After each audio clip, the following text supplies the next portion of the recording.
Hi friends, welcome back to my channel Retriever Glitz. இன்னைக்கு நம்ம டாக்ஸ்க்கு வர ஸ்கின் டிசீஸ் டெமோடெக்ஸ் ஸ்கேன்ஸ் பற்றி தான் பார்க்க போகிறோம். டாக்ஸ்க்கு எந்த மாதிரி ட்ரீட்மெண்ட் கொடுக்கணும், எதனால ஸ்கின் டிசீஸ் ஏற்படுது, எந்தெந்த டைமில் இந்த ஸ்கின் இன்ஃபெக்ஷன் ஏற்படுதுன்னு இந்த வீடியோவில் பார்க்க போகிறோம். வாங்க ஃப்ரெண்ட்ஸ், வீடியோக்குள்ளே போகலாம்.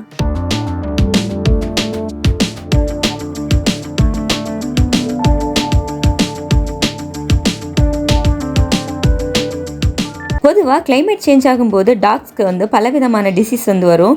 இதில் முக்கியமானது நாய்களுக்கு ஸ்கின் சார்ந்த நோய்கள் வந்துட்டே இருக்கும். டாக்ஸ்க்கு ஸ்கின் டிசீஸ் ஏற்பட காரணம் என்னென்னா, ஃபுட்டாக இருக்கலாம், கிளைமேட் சேஞ்ச் ஆகிறதா இருக்கலாம், மண்ணால் கூட இருக்கலாம். அதாவது டாக் இருக்கிற பிளேஸை க்ளீன் பண்ணாட்டியும் இது வரலாம்.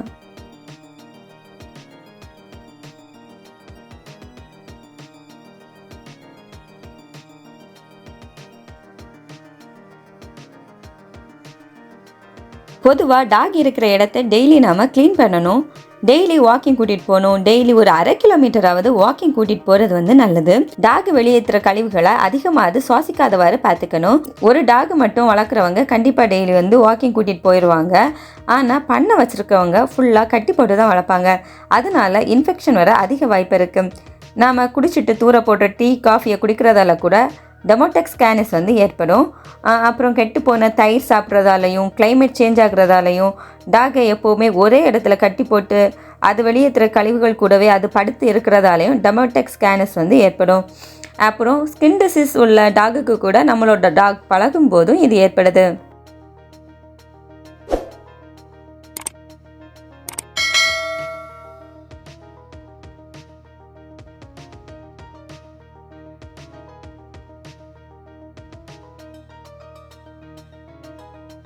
இந்த டெமோடெக்ஸ் ஸ்கேனஸ் மதர் டாக்ஸ்க்கு இருந்துச்சுன்னா பப்பீஸ்க்கும் ஆட்டோமேட்டிக்காகவே வந்துடும்.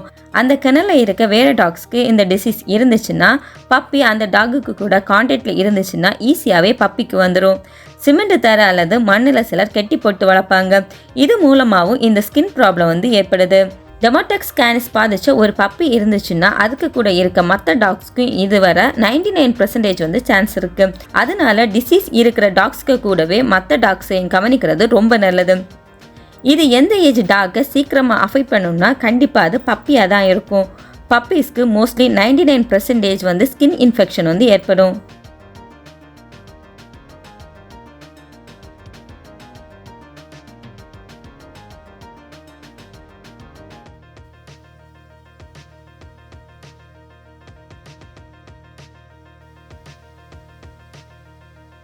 எங்கள் வீட்டில் கொஞ்சம் டாக்ஸ் உண்டு. நான் ரீசெண்டாக வெளியூர் போக வேண்டியது இருந்துச்சு. அதனால் டாகை பார்க்குறதுக்காக என்னோடய ஃப்ரெண்ட் ஒருத்தங்களை அரேஞ்ச் பண்ணிட்டு போனேன். 2 வீக்ஸ் கழித்து கால் பண்ணி கேட்கும்போது டாக் நல்லா தான் இருக்குது, ஆனால் நான் ஃபுல்லாக கெட்டி போட்டு தான் வச்சுருக்கேன் அப்படின்னு சொன்னாங்க. அப்புறம் ஒரு நாள் ஸ்கின் இன்ஃபெக்ஷன் இருக்குதுன்னு சொன்னாங்க. அதனால் நான் ஒரு மெடிசனை வாங்கி போட சொன்னேன். ஆனால் அவங்க டாகை பார்க்க எனக்கு பயமாக இருக்குது அப்படின்னு சொல்லிட்டு நான் போட மாட்டேனே சொல்லிட்டாங்க. ஒரு 45 டேஸ் கழித்து ஊருக்கு பார்க்குறேன். லிண்டாக்கு ஹேர் எல்லாம் கொட்டி பிங்க் கலர் ஸ்கின் அப்படியே தெரிஞ்சிச்சு. பார்த்த உடனே தெரிஞ்சிச்சு லிண்டாக்கு டெமோடெக்ஸ் ஸ்கேனிஸ் வந்துருச்சுன்னு.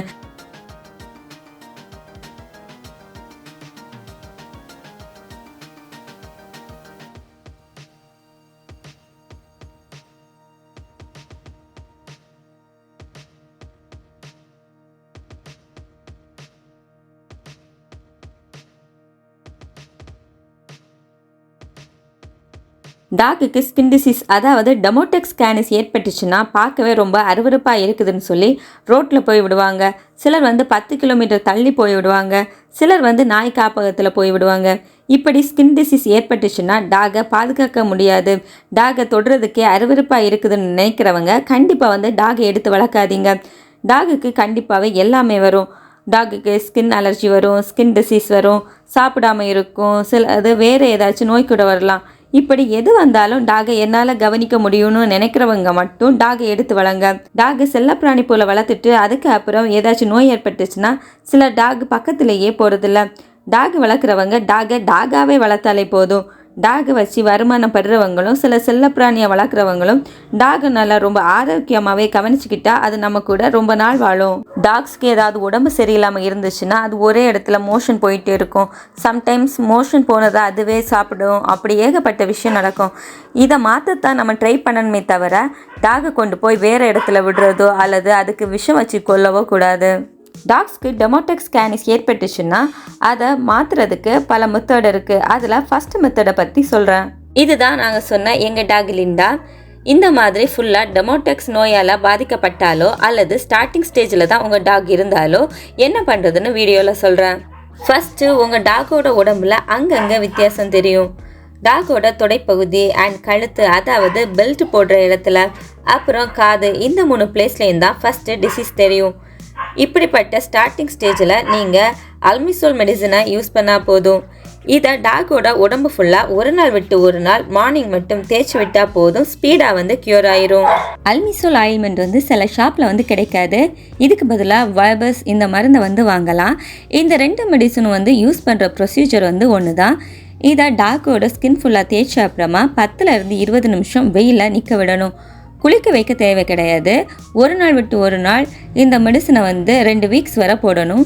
அதுக்கப்புறம் குளிக்க வச்சா போதும். 2 வீக் ஃபுல்லாகவே இந்த மெடிசனை போடணும். அல்மிசோல் அல்லது வைபஸ் இந்த மருந்தை ஒரு நாள் விட்டு ஒரு நாள் தேய்க்கும் போது சீக்கிரம் சரியாயிரும். டாகுக்கு ஹெல்த்தியான ஃபுட் அண்ட் க்ளீனாக வச்சுக்கிட்டாலே டாகை பழைய நிலைமைக்கு நம்மளால் கொண்டு வர முடியும்.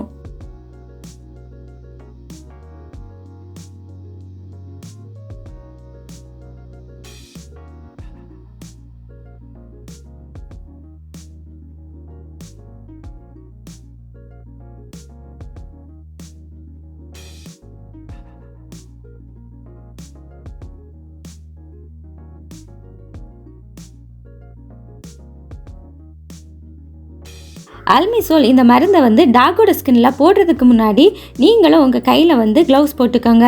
ஸ்கின் டிசீஸ் ரொம்ப அதிகமாக இருந்தால் ஒரு பாட்டில் மருந்து 2 டேஸ் தான் போட முடியும். சின்ன சின்ன புண்ணாக இருந்துச்சுன்னா 1 மாதம் வரை இருக்கும். மெடிசனை ஃபுல்லாக தேய்ச்ச அப்புறம் குளிக்க வைக்க தேவை கிடையாது. சின்ன புண்ணாக இருந்தால் 2 நாளில் சரியாயிரும். பெரிய புண்ணாக இருந்துச்சுன்னா 2 வாரத்தில் சரியாயிரும்.